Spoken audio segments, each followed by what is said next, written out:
What's going on, everybody? Josh Engleman here for Stokastic.com, back again with the NBA DFS contenders on FanDuel for Wednesday, May 3rd. Now be sure to hit that like button, subscribe to the channel, and hit the notification bell so you know when everything goes live. Follow me on Twitter at Josh Engleman and sign up for the lineup generator. You see it on the banner at the top of the screen, 50% off your first week.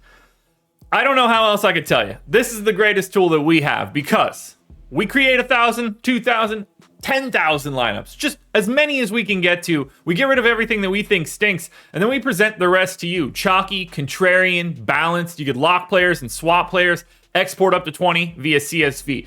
If you're trying to get better at DFS, this is the best way to do it, and it will cost you less than $5 to get in the door. Now, we're rounding out the bottom of my top 10 with DeAnthony Melton, Marcus Smart, Tyrese Maxey, Robert Williams, and Tobias Harris on the outside looking in. Who will be my favorites? My top 5 plays for today? It's time to find out. First up at number 5, I'm looking at Derrick White. He's 8,500, projected for 25.5. Now the goal is 32.5, but what looks good here is that price tag, because if Derrick White just plays a couple extra minutes, this is the value play you're looking for. You're probably not going to the MVP, and you're probably not going to the star, but he could sneak into a lineup at the pro spot. He's there 7% of the time. But why you really go to Derrick White is to make your lineup more efficient at utility. 35% likelihood to be optimal in the utility spot. I gave him 32 minutes. He played a little bit less in game 1. Maybe they try to fix that. 0.8 fantasy points per minute. It's not like he's a big time scorer when everybody's healthy. And when you have Jaylen Brown and Jayson Tatum playing 40 minutes apiece, there's not a lot to go around. But 12 points, 4 boards, 3.5 assists, and a stock and a half for White at 8,500. This is a very easy way to save some salary. In at number 4, we're going Jaylen Brown. 14,500 for Brown, projected for 42. You're hoping for about 50. That's going to get him in the optimal. 12% of the time, he is your optimal MVP. 24% of the time, he is optimal at the star, plus another 8% at the pro. Going to be very difficult to get him in at utility. 39 minutes here for Brown. 1.1-ish fantasy points per minute. 27 points on 31% usage. 7 boards. 3.5 assists. A stock and a half.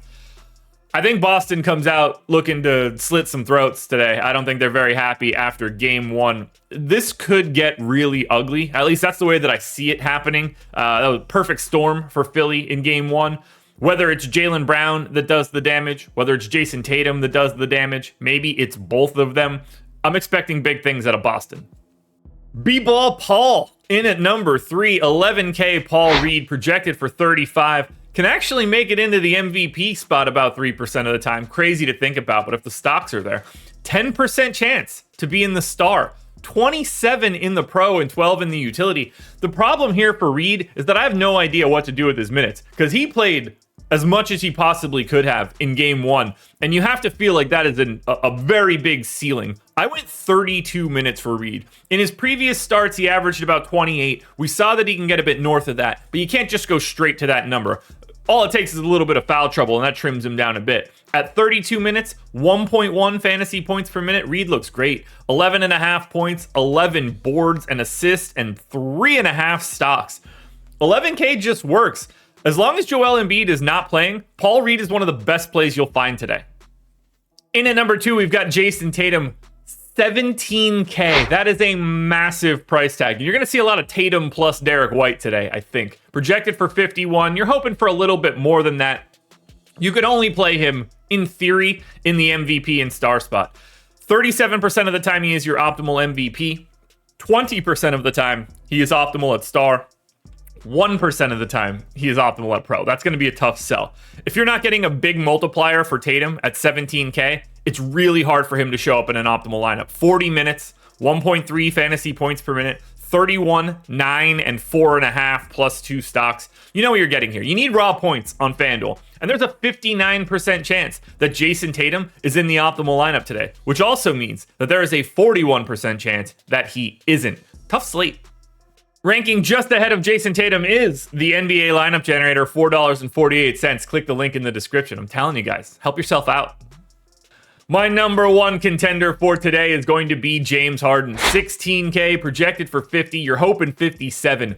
41% of the time he is your optimal MVP. Went nuts in game 1. 19% at the star, 2% at the pro. You're not putting him in at utility. Just edges out Jason Tatum. That extra $1,000 really helps here.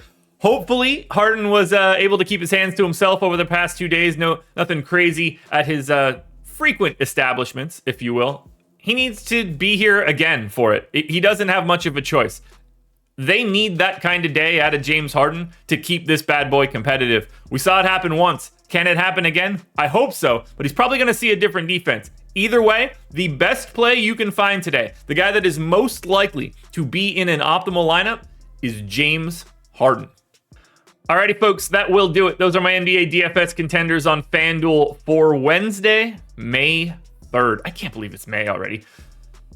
There's a DraftKings version of this video around here somewhere. Check it out. Good luck tonight, everybody. Win some money. We are back again tomorrow morning for another edition of the Contenders.